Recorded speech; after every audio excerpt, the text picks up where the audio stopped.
Hello, and welcome back to another episode of Critical Reactions with your host, Bryan. We're going to be finishing up this weekend with another special selection. This one is a two-parter, though the first song is only a couple of minutes, so I suppose it could be seen as an intro to the reaction proper. The request comes from Jordan Sturgis, who specifically requests Cryptodira's Negation Consumes Affirmation and Negation Consumes Itself. There's going to be a quick cut between these two since they are two separate links, but hopefully it won't break the listening experience too much. Alright, let's get into this.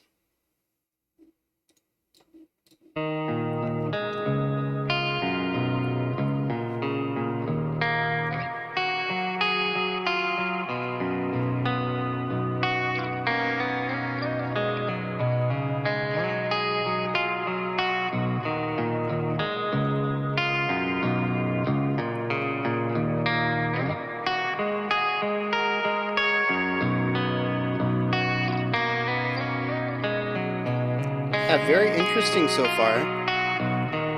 Feels very free timing. They said, but I could not help myself from following the siren song into the trenches.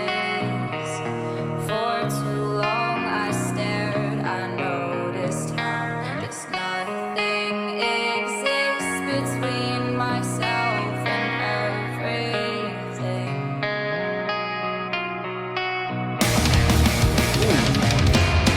Or maybe I have it backwards. I just hope I have it backwards. Alright, so it is in 6, which I had a thought of, but just was not sure.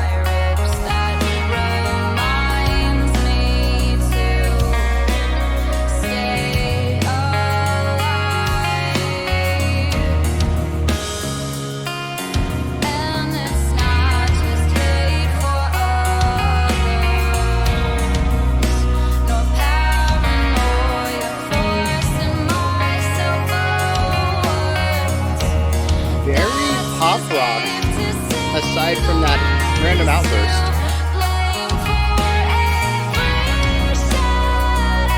Beautiful voice too, and fantastic atmosphere underneath.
Very wall of sound. Cymbals seem to be keeping time. I think we were in 6/8 in the last section. We're in the 4/4 now.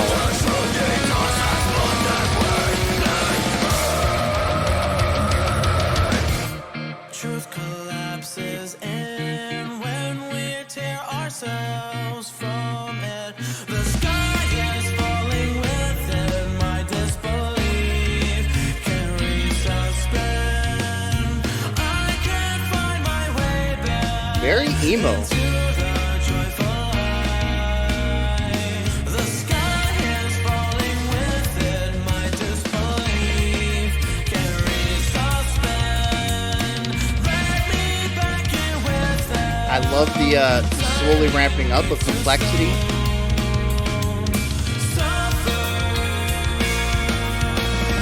Subject and object.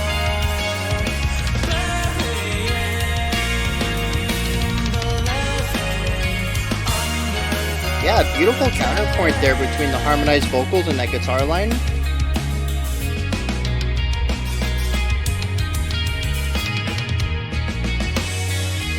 This is my kind of drumming.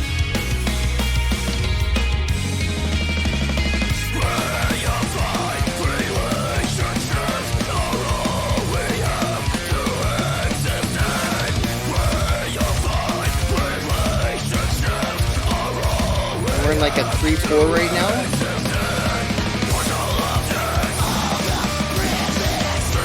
Ooh.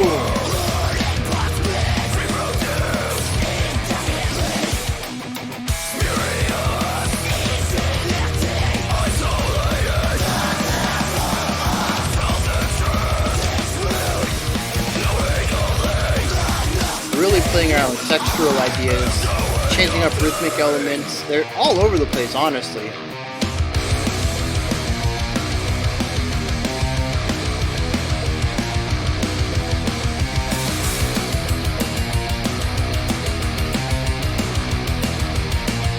Yeah, I like that bell. The bell of the cymbal.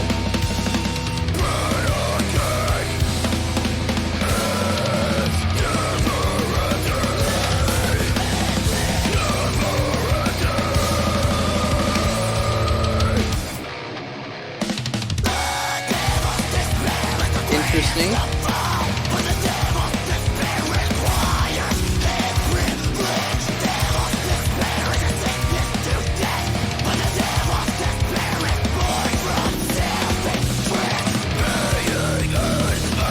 Yeah, the time signature is hidden way underneath all these rhythmic ideas.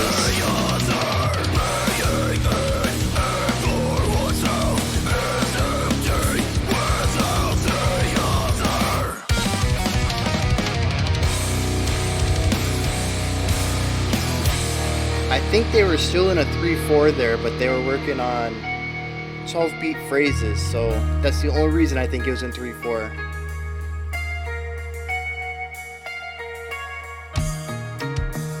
I love this contrast though, the flow of this song, the ups and downs between moving between the chaotic and the restrained harmonic sections.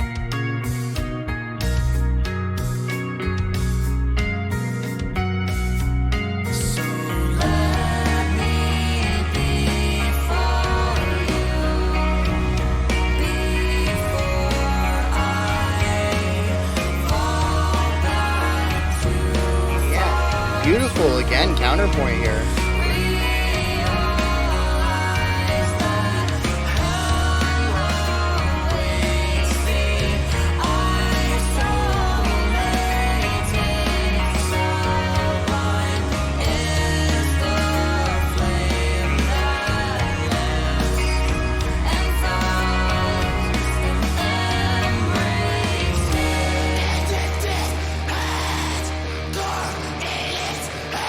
That chord.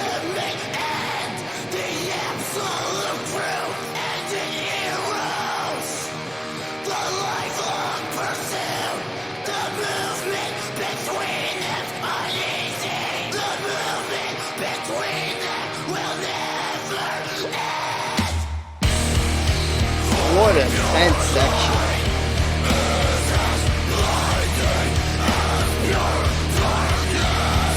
Yeah.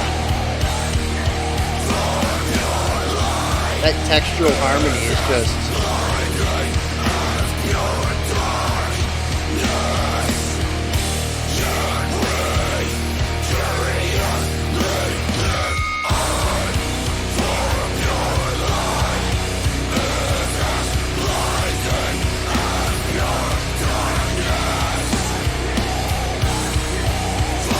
hanging on this chord too.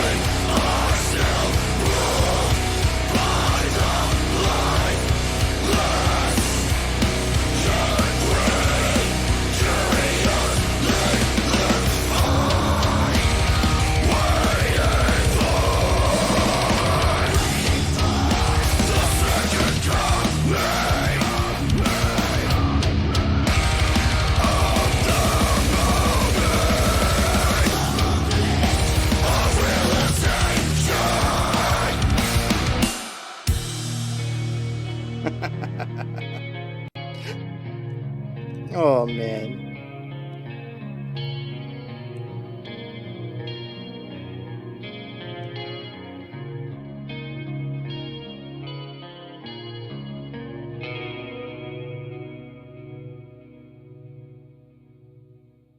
Yeah, very cool stuff there.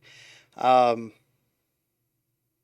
there's a lot in there I'm not a huge fan of, but I think just enough of stuff that I do enjoy to pull me back in. Uh, that is not what I meant to put. We're supposed to be changing screens right here. I guess we'll just get rid of that guy.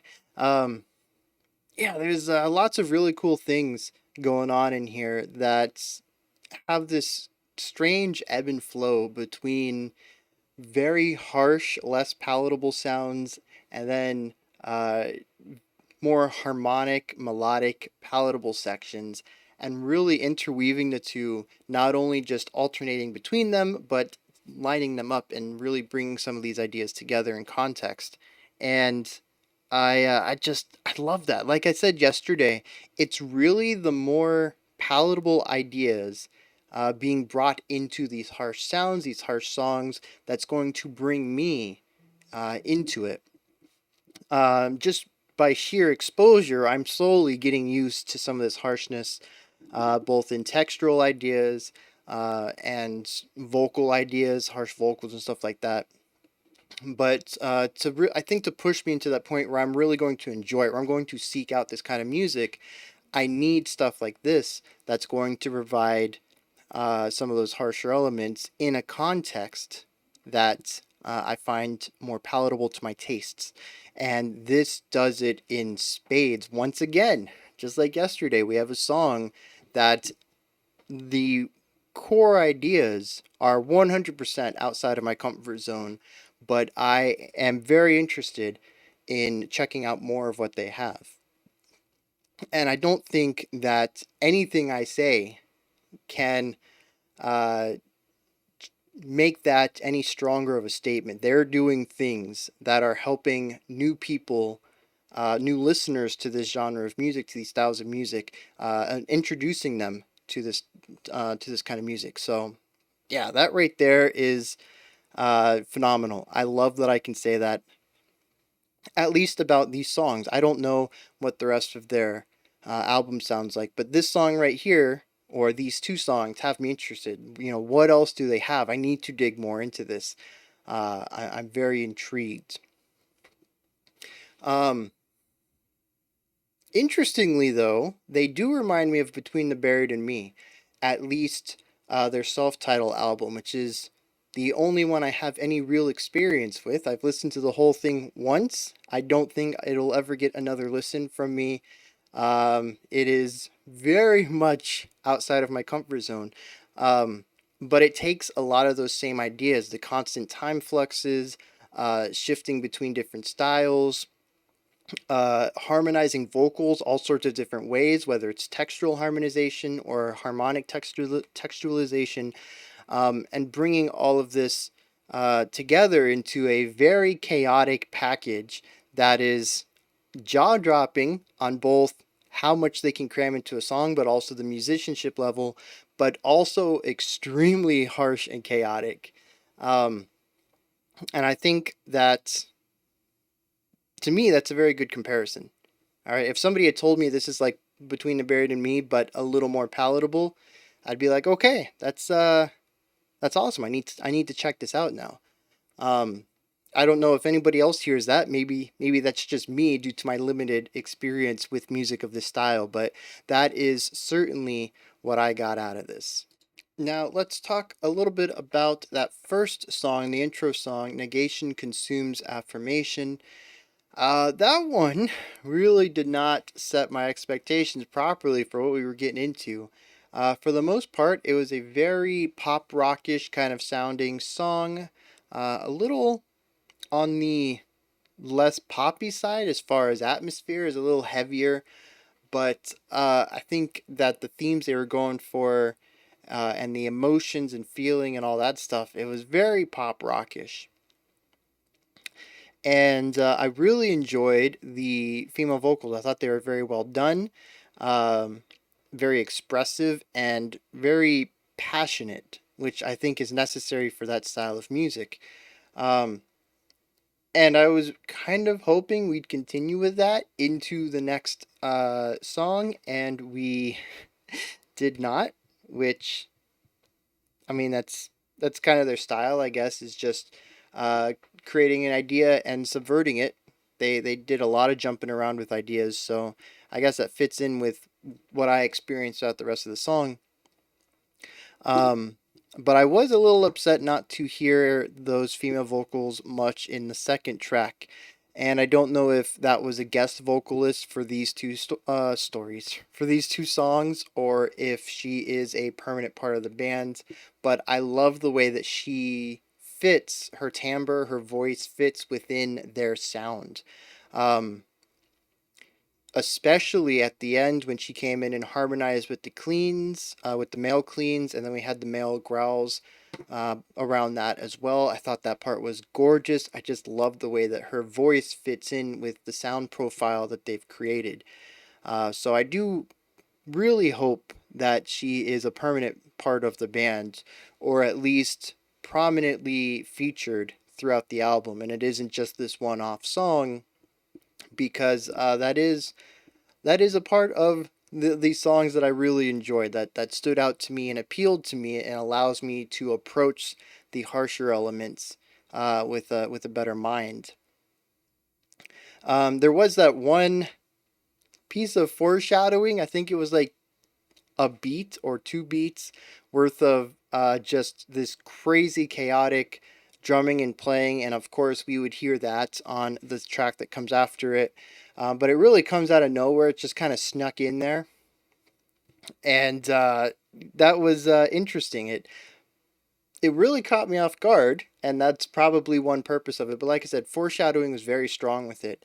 As soon as I heard that, I kind of figured we were going to be getting into something a little more chaotic with the next song. So let's talk about the next song. It takes a very quick 180 and goes into some aggressive, progressive metalcore stuff, I guess. Um, and we enter into an extremely harsh sound, very reminiscent of that small piece of foreshadowing in the previous track.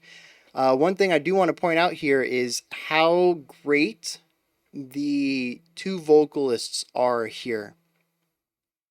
I don't think that both vocalists did their harshes back to back too often throughout the song, but right here, the back and forth with them is great. There is minor timbre differences between them. It could be partially how they're mixed. It's also going to be a little bit about how they produce their harsh sounds, even though they're very similar. They do have their own little twist on it, and I love hearing the back and forth. That minor difference makes a huge difference in listenability, and it doesn't sound like just one person rattling off constantly. It has this nice bouncing to it. And some of that might have been panning as well. I don't think I was paying too much attention to it at that point. I was still trying to figure out what was going on musically. Didn't really have a chance to check out the mix, but yeah, just whatever was going on there. Part of it was the performance, part of it might have been the engineering.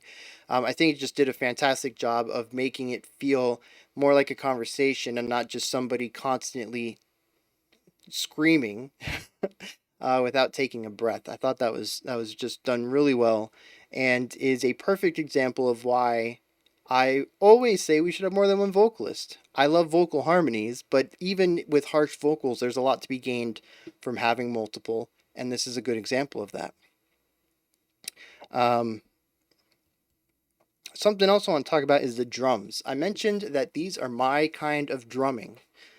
Um, and I think it was the first song, but it could have been the second, where it started out very standard drumming, sort of laying down a metronome style of playing, but they slowly added in little ornamentations and embellishments and tossed in a little hi-hat here and put in a double bass kick there where we used to have just one, and slowly added all of these elements until it ended up being, it was still kind of keeping time. There's still a lot of time elements in it, but really transitioned it into a nice complex drum piece, a drum pattern.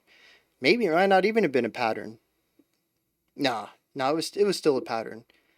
It was getting to a point of linearity. If you map out the additions to it over time, that would be linear. But there was still a core repeated loop underneath it all. But I really love the sound. I posted a link a couple weeks ago, I think, of my submission for the June composition jam, and I also said if you want to check out any of the other stuff I've been doing for the composition jams, I've linked those as well. The entire profile is there. You can see what I've done. One strong element of my harsher writing is that I don't write typical rhythmic drum sections. I kind of don't know how, but I kind of work into that as a strong suit, and my drumming always feels like its own instrument rather than the beat of the song. And this is the kind of drumming that I tend to write, and I love it. It feels so much more expressive, and it feels more like an instrument in the band rather than that guy in the back that makes sure everybody stays on the beat. Um, it is just, there's so much embellishment, so many wild choices. He doesn't even, or she, the drummer doesn't seem to even regularly keep drum kicks and, sorry, bass kicks and snare hits on standard beats. There really is no adherence to sticking to the downbeats in their playing, and I love that. There usually is some cymbal. I heard the hi-hat one time, the hi-hat pedal, once keeping the beat, but it was mixed so low, it really wasn't as prominent as the rest of the stuff they were doing with their kit. And I love this style of drumming. I do. I wish more bands would do it. I understand the popularity of rhythmic drumming, and really not being a metronome, but really sticking with downbeats or established genre conventions for drumming rhythms. It usually provides a nice rhythmic element that the listener can bob their head to, especially when you start getting into more chaotic styles like djent, where the rhythms are going to be more difficult to groove with, so you're going to have a drummer who usually lays down the time signature. I get that. I'm not saying that that is the wrong way to drum. I'm not saying it's a bad way to drum, but it is not my favorite style of drumming. Right here, this drummer put on full display what I enjoy listening to and writing for drum kits. Um, it is just, it feels like writing melodic lines for the drums, and I just think it's beautiful. I love it. Um, the other thing I want to talk about is sneaking in dissonance. Come on, man. We'll have a section. Yes, they're working with uh, distortion in their tones. They're working with harsh vocals. It's not like this is the prettiest song in the traditional sense as far as their sound and their tones, but they will be playing something that is fairly palatable for heavier music, and then out of nowhere, they will just throw in the most dissonant two notes I have ever heard, just like the most dissonant triad in the world. And it'll be mixed so high up there, it'll be a higher note too, it'll be way up on the neck. And it is just, it comes out of nowhere. They hit you with it. You gotta cringe, or at least I gotta cringe, because I'm just not expecting dissonance on that level. Dissonance is not a fun feeling for me. And then they'll just keep moving on like it never happened. 3 minutes later, you get hit with another one of those dyads. Just like, oh man, that was not fun. I was starting to feel paranoid. When are they gonna get me next? It's like a jump scare. You never know when it's gonna come. Um, Yeah, nothing that really adds to the raw analysis of the song, but I just wanted to inject that because that is definitely part of my experience with my first reaction to this song is having a bit of paranoia of when are they going to get me again. The first time was a one-off. The second time I started to start looking over my shoulder musically, wondering when it's going to happen. It's a very strange feeling. We talked a little bit about paranoia with Paranoid Android, actually, with Radiohead, and I kind of danced around it. I talked about things that were very paranoid adjacent, but I never actually landed on the word. Somebody in the comment section um, commented, they say, hey, you talked about this, this, and this, and this, and that's a lot of paranoia right there. That's kind of, fundamental ideas of paranoia. But I didn't actually feel paranoid in the song. I was getting these ideas of paranoia from the themes. But this song made me paranoid. I did not know when the next one was going to happen, and it made me stay on my toes for the last half of the song. Musically, really sitting in anticipation so it doesn't catch me off guard again. Kind of preparing myself for that hit. Pre-flinching for the dyad, if you will. Um, so yeah, I wanted to point that out. Um, that's another thing. Time signatures are kind of a big one here, I think.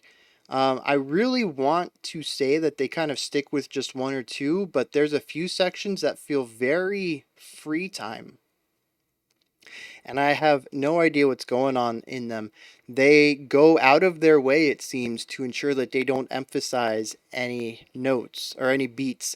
Specifically, there was a part in the middle that felt very free, and then also the intro song, Negation Consumes Affirmation. The beginning half of that was very free time. First of all, we had 2 bars of playing and 2 bars of silence, and that is always really difficult to feel around because you have a lot of silence that you have to take into account for with no indication of any sort of time.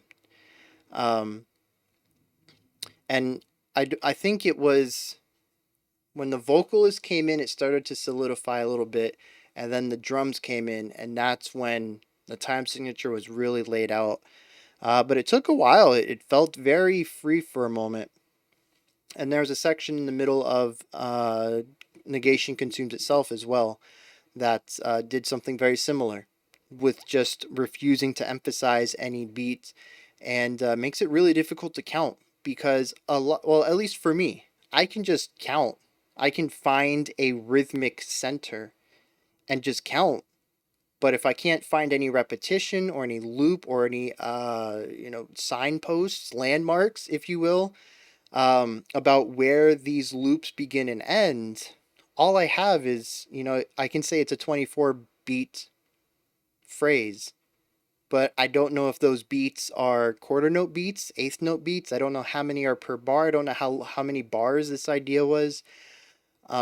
And that's pretty much what I ran into a few times, but even then I was counting into the 20s or 30s because I still was not finding, the one. I couldn't find one, as they say. Um, there's just no point where I can say, okay, this is the beginning of a repetition. Um, and it's just they play around with that idea, like I said, 2 times in the song, and I don't even think I figured it out the second time. The first time, like I said, when the drums came in, pretty much solidified it. But the second time, I think we moved on to the next section with no answer. That first one, it felt like they were teasing, and they're like, "Okay, you didn't get it. Here's the answer. All right, we'll make that one easy." The second time, they were just playing this idea, and they're like, "You didn't get it. That's on you, loser. Let's go on. Moving to the next part." Um, and again, that kind of brings me back to Between the Buried and Me, where they are just constantly moving on to the next part. Um, so yeah, it's a very interesting style of writing that places a lot of responsibility on the listener to be attentive, if they want to be. If they just want to chill and turn their brain off and experience the song, they can do that as well. I don't think the song moves into any avant-garde or artsy areas where it demands engagement. But I think the song kind of toes that nice middle line where it is engaging if you wish it to be, and it is also a song that you can just jam to if that's what you want out of it. And I think that's really awesome because it allows first time listeners or casual listeners just a chance to jam with it. And if you are somebody who listens more critically on multiple listens, or you just want to get more out of the song, maybe you never even thought about being critical about it. And on your 10th or 15th listen, you're like, hey, I never heard that before. That kind of ties back into this. Okay, and then it sends you down a rabbit hole, even though it's not what you intended. So I just love songs like that where they can be surface level if they want, but they're also they contain some depth for those looking for it. Um, I think the last thing I want to talk about is the layering at the end, closer to the end, I think, um, where we had the clean female vocals, the clean male vocals, and then the heavy, harsh male vocals. Um, yeah, I love that kind of stuff. When we did Bryan Recommends Week, one of the songs I recommended was from a band called I Am Ghost. And I mentioned that one of the things I loved is that they have that same exact combination female cleans, and male harshes, and they find ways to tie all that together. That same idea is actually what led me to find After Forever's Invisible Circles. Invisible Circle? I don't know. Years ago. It was pretty much my only uh, introduction, my only listening to symphonic metal, I think that is. Classical metal? I think it's symphonic metal. Stuff like Nightwish and Epica. Up until we checked out Epica, that was the only music I had understanding of that genre. So, um, and it's for that same reason. A friend played it for me, and I was like, "Hey, I really love this combination of vocals. I just think it's fantastic. It has all of the harmonic elements I love. It has a nice range differential between your cleans, and then it adds the harsh texture in with all of that, and it is just a gorgeous soup when it all comes together. You get all these different ideas, and it's just the tastiest combination of vocal stuff. So yeah, like I said, uh, if I find out that the female vocalist is featured on this song and not a huge part of the album, I will be just a little disappointed because it is one of the stronger things that I enjoyed about this song. It is one of the things that tied into it the most. But those are my thoughts on Cryptodira's Negation Consumes Itself and Negation Consumes Affirmation, which I think I said in reverse. But this is where you guys come in though. Hit me up in the comments. Let me know if you enjoyed it or not. Anything that you enjoyed that maybe I didn't get a chance to talk about, maybe I didn't remember. And anything about the vocalists, if you can tell me if I should check out this album or maybe another album, because that vocal work that's a big pull for me. All right, when you're done with that, you can head up to the description box. There's a link in there for Linktree. If you'd like to check in there, you can request your own special submissions. You can join the Discord community. You can support the channel through Patreon. You can follow me on Twitter. You can check out the spreadsheets. There's just a bunch of links in there. Go check it out. Above that, like, subscribe, and ring the bell. I'll be back tomorrow at 5 p.m. Eastern Standard Time, 9 p.m. UTC with next week's theme. Until next time, I don't know why I got hung up there. Until next time, remember to be critical but not cynical of the music you listen to, and have a fantastic morning, afternoon, or evening whenever you choose to watch my videos.